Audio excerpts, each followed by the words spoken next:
Hi, this is Ed from ExoticBlanks. Tonight we're going to do a video that I hope will be very short, and it's just made to show you how to deal with the rotacrylics. They are exclusive to ExoticBlanks, and there have been a number of questions about how they're designed and what kinds of pens they can use and so forth. So I'm going to go through this fairly quickly and just explain to you the design behind them and how you can make a spectacular pen out of any of the designs with just a little forethought.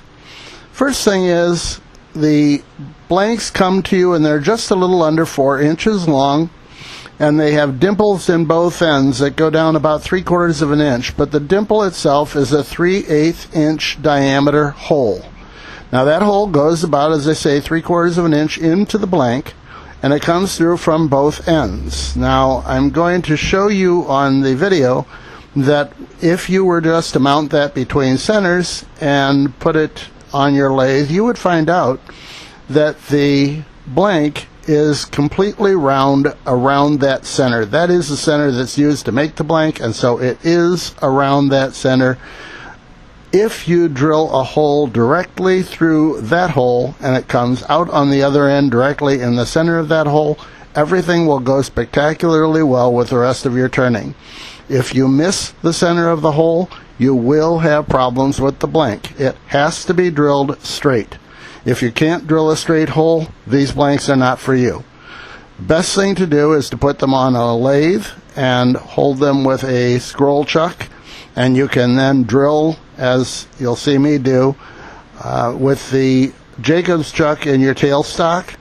I take a 3/8 inch hole through the blank to start out with. That way I know that it is dead center all the way through. You can see it come out on the other end exactly in the center. Once that's done, I will then decide how long I want my blank to be, where I want the pattern to be on my pen, and I will then design the rest of the pen around that blank. In other words, I'll make marks on the blank as to where I want the tube to be. I'll cut it so that the tube is a little bit shorter than the actual blank is, and then drill it to the size that I want. Often I make Sierras with this, and so if I put a 10.5 millimeter hole through the 3/8 inch hole, it takes seconds, and I know it's dead center. So it isn't difficult. After that's done, of course, all you have to do is glue in the brass tube and treat it like any other pen. It's just a matter of turning it and mounting it, and it's very, very simple. The only tricky part about these, and it's not tricky, it's just simply you have to hit the middle of the blank when you drill it.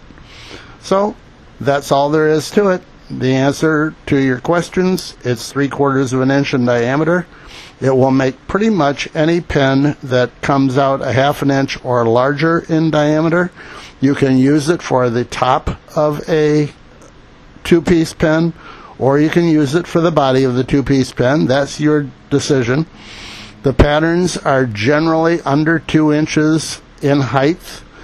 Some of them are pretty close, so if you do have a question about that, that's a reasonable question to ask on the website about what is the height of that particular pattern. The rest of it is all pretty simple.